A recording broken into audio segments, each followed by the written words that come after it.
ನಾನು ಆಗ್ಲೇ ಹೇಳ್ದಂಗೆ ನಿಮ್ಮ ವೈಮನಸ್ಸುಗಳು ನಿಮ್ಮ ರಾಜಕೀಯ ಎಲ್ಲ ಪಕ್ಕಕ್ಕಿಡಿ. ಹೋಗಿರೋದು ಒಂದು ಬಡ ಕುಟುಂಬದ ಜೀವ.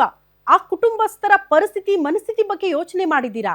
ಯಾವಾಗ್ಲೂ ಒಂದು ಮಾತಿದೆಯಲ್ಲ, ಬಡವರ ಮಕ್ಕಳನ್ನ ಮುಂದೆ ಇಟ್ಕೊಂಡೆ ನೀವು ಆಟ ಆಡೋದು, ನಿಮ್ಮ ರಾಜಕೀಯ ಬೇಳೆ ಬೇಯಿಸೋದು. ಮತ್ತೊಮ್ಮೆ ಅದು ಬಳ್ಳಾರಿ ಭಾಗದಲ್ಲಿ ಸಾಬೀತಾಗಿ ಹೋಯ್ತಾ ಅನ್ನೋದು ಪ್ರಶ್ನೆ. ಕಾರಣ ಈಗ ರಾಜಶೇಖರನ್ನ ಕಳೆದುಕೊಂಡಂತ ಕುಟುಂಬಸ್ಥರ ಕಣ್ಣೀರ ಕಥೆಯನ್ನ ನಿಮ್ಮ ಮುಂದೆ ಇಡ್ತಾ ಇದ್ದೀವಿ. ವಿಮ್ಸ್ ನಲ್ಲಿ ರಾಜಶೇಖರ್ ಮರಣೋತ್ತರ ಪರೀಕ್ಷೆ ಇವತ್ತು ನಡೆಯುತ್ತೆ. ಆಸ್ಪತ್ರೆ ಬಳಿ ರಾಜಶೇಖರ್ ಕುಟುಂಬಸ್ಥರ ಕಣ್ಣೀರು ಹಾಕ್ತಿದ್ದಾರೆ. ಪಾಪ, ಇಂಥ ಸ್ಥಿತಿ ಯಾರಿಗೂ ಬರಬಾರದು ಅಂತ ಕುಟುಂಬಸ್ಥರು ಕಣ್ಣೀರು ಹಾಕ್ತಿದ್ದಾರೆ. ರಾಜಶೇಖರ್ ಸಾವಿಗೆ ನ್ಯಾಯ ಸಿಗಲೇಬೇಕು ಅಂತ ಕೇಳ್ಕೊಳ್ತಿದ್ದಾರೆ ಕುಟುಂಬಸ್ಥರು. ಕಣ್ಣೀರು ಹಾಕುತ್ತಿದೆ ರಾಜಶೇಖರ್ ಅವರ ಇಡೀ ಫ್ಯಾಮಿಲಿ. ವಿಮ್ಸ್ ನಲ್ಲಿ ರಾಜಶೇಖರ್ ಅವರ ಮರಣೋತ್ತರ ಪರೀಕ್ಷೆ ಇವತ್ತು ಆಗುತ್ತೆ ನೋಡಿ. ಎಂತ ವಿಪರ್ಯಾಸ! ಮರಣೋತ್ತರ ಪರೀಕ್ಷೆ ಆದ್ರೂ ಕೂಡ ಪಾಪ ಮೃತದೇಹ ಕುಟುಂಬಸ್ಥರಿಗೆ ಕೊಡೋ ಹಂಗಿಲ್ಲ. ಕೊಟ್ರೆ ಗಲಾಟೆ ಆಗುತ್ತೆ ಅನ್ನುವಂತ ಆತಂಕ. ಪಾಪ ಬಾಡಿನೂ ಸಿಗದೆ, ಆ ಸಾವಿಗೆ ನ್ಯಾಯನೂ ಸಿಗದೆ ಹೋದ್ರೆ ಇಂಥದ್ದೊಂದು ಆತಂಕ ರಾಜಶೇಖರ್ ಕುಟುಂಬಸ್ಥರು ವ್ಯಕ್ತಪಡಿಸಿದ್ದಾರೆ. ಸಹಜವಾಗಿ ಕುಟುಂಬಸ್ಥರ ಆಕ್ರಂದನ ಮುಗಿಲು ಮುಟ್ಟಿದೆ ವಿಮ್ಸ್ ಆಸ್ಪತ್ರೆಯ ಮುಂಭಾಗದಲ್ಲೇ.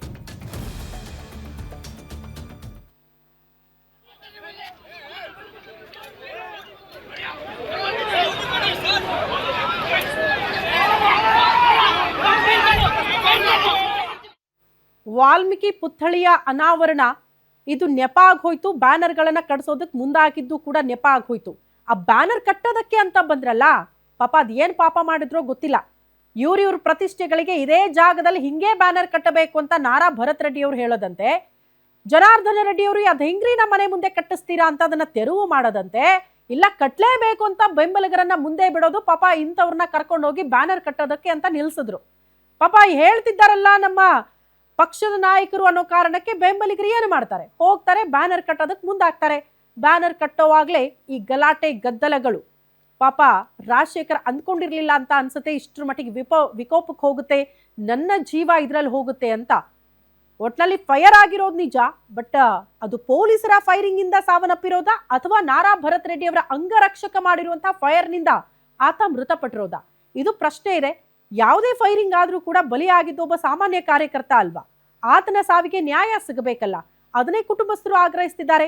ಆ ನಿಟ್ಟಿನಲ್ಲಿ ಉನ್ನತ ರೀತಿಯಲ್ಲಿ ತನಿಖೆ ಆಗಬೇಕು, ತಪ್ಪಿತಸ್ಥರಿಗೆ ಶಿಕ್ಷೆ ಆಗಬೇಕು ಅಂತ ಕುಟುಂಬಸ್ಥರು ಕೇಳ್ಕೊಳ್ತಿದ್ದಾರೆ. ಅಟ್ಲೀಸ್ಟ್ ಹಂಗಾದ್ರೂ ಆಗ್ಲಿ ಅಂತ, ಅಸಲಿ ಕಾರಣ ಗೊತ್ತಾಗ್ಲಿ, ರಾಜಶೇಖರ್ ಅವರ ಸಾವಿಗೆ ಕಾರಣ ಏನು ಅಂತ. ಬರೀ ಬ್ಯಾನರ್ ಮಾತ್ರ ಕಾಣಿಸ್ತಾ ಇಲ್ಲ. ಬ್ಯಾನರ್ ಕಟ್ಟೋ ವಿಚಾರಕ್ಕೆ ಸಂಬಂಧಪಟ್ಟಂತೆ ಅಲ್ಲ, ತಮ್ಮ ರಾಜಕೀಯ ಬೇಳೆ ಬೇಯಿಸ್ಕೊಳ್ಳೋದಕ್ಕೆ ತಮ್ಮ ಪ್ರತಿಷ್ಠೆಯೇ ತಮ್ಮ ಜಿದ್ದಾಜಿದ್ದಿನ ಕಣವಾಗಿರುವಂತಹ ಬಳ್ಳಾರಿಯಲ್ಲಿ ಬಡವರ ಮಕ್ಕಳನ್ನ ಮುಂದೆ ಬಿಟ್ಕೊಂಡು ಈ ರೀತಿ ಪ್ರತಿಷ್ಠೆ ತೋರಿಸೋದಕ್ಕೆ ಮುಂದಾದ್ರು ಅನ್ನೋದು ಬಹಳ ಸ್ಪಷ್ಟ. ಪಾಪ ಹೋಗಿದ್ದು ಕೂಡ ರಾಜಶೇಖರ್ ಅವರ ಜೀವ.